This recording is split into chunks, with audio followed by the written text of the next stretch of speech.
Eu começo esse vídeo fazendo uma pergunta. Guedes, cadê o projeto? É mais uma entrega que você vai furar, ministro? Outra? Se já não bastasse reforma da Previdência, reforma tributária, reforma administrativa, agora também com Renda Brasil? Quantos projetos mais o Guedes precisa furar? Quantos prazos mais o Guedes precisa descumprir até ele ser mandado embora? Enquanto você pensa nessa pergunta, já deixe seu like aqui no vídeo, porque essa é a forma que você tem para fazer com que o canal possa crescer. É a maior contribuição que você pode me dar. Muito mais do que dinheiro, muito mais do que apoia-se, padrinho, depósito. Eu não preciso disso. O que eu preciso é do seu like. Então deixe o seu like, se inscreva no canal para que mais pessoas possam ser impactadas por essa mensagem do vídeo de hoje. É só deixar o seu like que você já vai me ajudar demais. Eu faço essa pergunta e eu faço essa pergunta com uma reflexão pelo seguinte. O Guedes eu acho uma figura super curiosa porque ele odeia a iniciativa pública. Ele acha que funcionário público é parasita, ele quer que a iniciativa privada seja um modelo para a iniciativa pública, ele quer que o Estado seja gerido da mesma forma que se gere uma empresa. Só que para a sorte do Paulo Guedes, iniciativa pública é uma coisa e iniciativa privada é outra. Porque se o Guedes estivesse na iniciativa privada, ele já teria sido demitido há muito tempo. Porque alguém que não cumpre as metas, alguém que não cumpre os prazos, não dura na iniciativa privada. E o Guedes tem cara de ser aquele gestor, ser aquele líder que fica cobrando. Ah, cadê aquele relatório? Cadê aquela coisa que você não me entregou? Cadê aquela meta que você não bateu? Só que o Guedes, ele não bate nenhuma meta no governo. Nenhuma. É só você ver. Ele não entregou, sexta-feira, o projeto novo do Renda Brasil. É mais um prazo que ele descumpre. E ele continua no governo. Porque ele não está na iniciativa privada. Se fosse, para a sorte de Guedes, ele não está, ele já teria sido demitido. Já era para ter sido demitido. Porque o Guedes, ele não consegue cumprir o que ele prometeu para o Bolsonaro e muito menos para o capitalismo financeiro. Ele não faz absolutamente nada, ele não tem mais função no governo. Olha só, o Guedes, ele está lá para tentar fazer um crescimento superior ao ministro anterior, ao ministro antecessor dele, o caso Meirelles. E eu não vou discutir aqui política econômica de um, política econômica de outro, não é isso que eu quero discutir um número. Guedes teve em 2019 um crescimento mais baixo do que o crescimento do Henrique Meirelles em 2018. Ou seja, ele é pior do que o seu antecessor. Só isso já mostra que ele não é uma pessoa capaz de estar no cargo. E para piorar a situação, veio a Covid-19. E a Covid jogou para baixo todas as economias, inclusive a do Brasil. A expectativa do Bolsonaro com o Paulo Guedes era que pudesse haver um crescimento grande econômico que o cacifasse para disputar 2022. Olha, você tem que votar no Bolsonaro porque ele teve um grande desempenho econômico. Só que isso não vai acontecer. E o Bolsonaro sabe disso. E sabendo disso, foi para uma vertente mais populista. No caso, com o Renda Brasil. E há uma disputa entre qual vai ser o valor do Renda Brasil. Vai ser de 300? Vai ser de 270? E aí o Guedes apresentou um projeto que foi um projeto ridículo. Todo mundo criticou, inclusive o próprio presidente. Que era um projeto de tirar dos pobres e dar para os paupérrimos. Não tinha a mínima condição de ser entregue. O Bolsonaro cobrou, você tem 3 dias para me entregar um novo projeto, o prazo se encerrou ontem e até hoje não foi entregue. Ou seja, ele fura todos os prazos. E para piorar, ele está indo em rota de colisão com o Bolsonaro. Porque para atender o outro senhor dele, que é o capitalismo financeiro, o Guedes quer austeridade. Ele quer tudo, ele quer cortar tudo, ele quer poupar dinheiro para atender a demanda do capitalismo financeiro. Só que o Bolsonaro precisa do caminho populista. E o presidente está jogando dinheiro no colo do ministro do Desenvolvimento, que é o Marinho.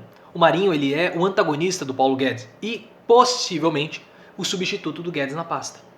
E aí o que acontece? Como o Guedes não apresenta um resultado satisfatório para o Bolsonaro, tanto do ponto de vista econômico quanto do ponto de vista populista, e o Guedes também não apresenta o resultado que é esperado pelo capitalismo financeiro, o Guedes ele é um Zé Ninguém no governo. Ele é um Zé Ninguém. Porque o que acontece? Qual é a função dele para o capitalismo financeiro? O capitalismo financeiro você tem que entender com a seguinte metáfora. Tá? Existe o monstro do lucro. Tá? O monstrinho do lucro. O monstrinho do lucro é como se fosse um Pac-Man. Ele tem a boquinha e ele vai comendo o lucro. Ele se alimenta de lucro. E toda vez que ele come um lucro, ele fica maior. E quando você fica maior, você quer se alimentar de alimentos maiores, ou seja, lucros maiores. E a iniciativa privada, ela sempre está querendo lucros cada vez maiores. Porque se nesse ano eu tive um lucro de 10 e no ano seguinte eu tenho um lucro de 9, falando, lucro de 10 passou para lucro de 9, não é prejuízo. Mas como o lucro reduziu, já caiu o lucro, já tem um problema no caixa, já está com um problema operacional, caiu o preço da ação, precisa mudar tudo, já entra em crise. Só que o lucro das empresas, eles são limitados. Você não consegue ultrapassar um certo patamar. E não pense que isso é uma questão só das empresas, porque as empresas elas estão capitalizadas. Então o próprio capitalismo financeiro, ele tem a sua limitação de lucro e também de crescimento. Só que o monstro do lucro está com a boca aberta e ele quer cada vez mais lucro. Então a iniciativa privada, ela precisa marchar, ela precisa caminhar para outros setores. Ela precisa pegar os ativos da iniciativa pública para poder aumentar o seu lucro. Então ela faz pressão. E a função do Paulo Guedes é justamente alimentar a iniciativa privada com os ativos da iniciativa pública, privatizando, controlando os gastos e direcionando os recursos para o mundo financeiro. Eu vou dar um exemplo para vocês. A partir no final dos anos 60, houve uma expansão das universidades nacionais, das universidades privadas. Chegou lá nos anos 80, nos anos 90, a iniciativa privada ela não conseguia mais trazer alunos, por conta das mensalidades e por conta de inadimplência. O setor começou a pressionar o governo. Começou a pressionar o governo Fernando Henrique, depois o governo Lula, e foram desenvolvidos o FIES e o ProUni. O FIES e o ProUni nada mais são do que uma transferência de recursos da iniciativa pública para a iniciativa privada. E foi, principalmente o ProUni, um grande movimento de incentivo para a abertura de mais escolas, de mais faculdades privadas, tornando o setor privado dependente do setor público. Tá? Hoje, o Mourão está falando mais ou menos a mesma coisa. Ele teve um contato recente com a SER Educacional, que é um grupo educacional de ensino superior, e ele falou que ele defende a ideia que os alunos das faculdades federais que têm condição de pagar mensalidade devem pagar. E esse dinheiro a mais do governo, ao invés de ser utilizado nas próprias universidades federais, é para ser utilizado para financiar mais estudantes na rede privada. Quando você tem o governo colocando dinheiro nas universidades privadas, por exemplo, você tem um aumento na quantidade de alunos, um aumento na quantidade de lucro, de distribuição de dividendos, valorização acionária. Então é esse o jogo que o Paulo Guedes precisa fazer, mas ele não está conseguindo fazer. Ele não consegue eleger o Bolsonaro e ele não consegue atender às necessidades do capitalismo financeiro. Então há uma pressão em cima dele, mas ele não sabe para onde ir. E paralelamente a isso, há a discussão do auxílio emergencial. Por mais quanto tempo vai ser prorrogado? Qual vai ser o valor? Vai ser de 600? Vai ser de 300? E aí eu preciso explicar para você a jogada política por trás do valor dos R$600, do auxílio emergencial. E aí eu vou me basear no Maquiavel, no Príncipe. É uma literatura antiga, mas eu sei que é antiga, mas para esse caso ela ajuda muito a esclarecer essa situação. O Príncipe, ele fala que... Estou perdendo a voz. Não é isso que o Príncipe fala. O Príncipe, ele diz que um governante, ele não pode retirar um benefício que já está interiorizado pela população, porque senão ele vai perder popularidade. E o cachorro vai latir, tá? Enquanto não chegar o equipamento novo, o cachorro vai latir. Não é apito de surdez de cachorro, não. É um microfone de lapela. Vai mudar tudo aqui o canal. Mas voltando. O que o Príncipe fala? Que o governante ele não pode retirar o benefício, que já está interiorizado pela população, porque caso contrário vai haver revolta. Então o que o Bolsonaro faz? Ele não pode deixar que a população, que o brasileiro, ele interiorize os R$600 no seu orçamento familiar. Ele não pode fazer isso. Porque se ele fizer, na hora que acabar os R$600, ou na hora que entrar o Renda Brasil, e há a discussão de 270 ou R$300, vamos supor que seja 300. Na hora que entrar o auxílio de R$300 do Renda Brasil, é um valor muito menor do que aquele que ele estava acostumado a receber. Então ele não pode perpetuar o auxílio de R$600. Por isso que toda hora ele fica falando, eu vou... Não sei se vai prorrogar por mais quanto tempo, mês que vem pode ser que não tenha. Por quê? Porque ele faz isso para passar a ideia de que não é algo permanente, que é algo temporário. Porque se for estabelecida a ideia que os R$600 é para sempre, ou são para sempre, que o auxílio de R$600 é para sempre, vai haver um problema de reputação, problema de aprovação. Então o Bolsonaro, ele quer fazer esse auxílio de R$600 com uma transição para o Renda Brasil. Então ele reduz o auxílio de 600 para 300 reais.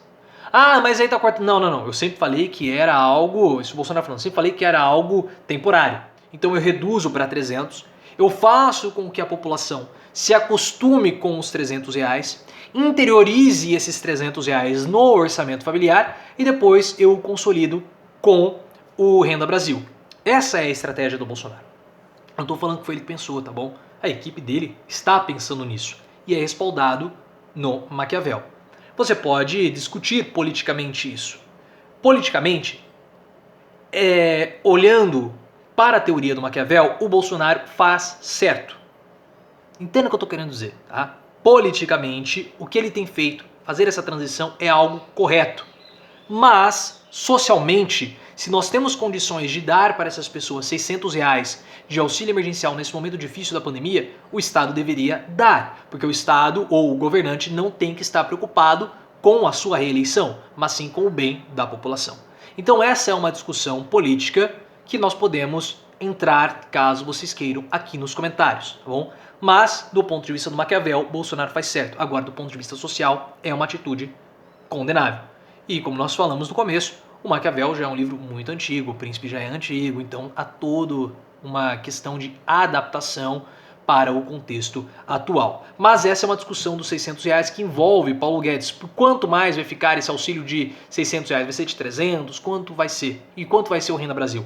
O Renda Brasil ele vai estar atrelado a esse novo valor do auxílio, porque ele não pode ter discrepância. Porque se ele tiver uma discrepância para baixo, não vai adiantar o Bolsonaro dar os 300 reais, não vai adiantar o Bolsonaro fazer o Renda Brasil, porque o valor que a população estava acostumada era maior do que o Renda Brasil, tá bom? Então essa é uma discussão que está na jogada também. Se você gostou desse vídeo, curta o vídeo, se inscreva, compartilhe e me siga lá no Twitter, @profileo_oficial.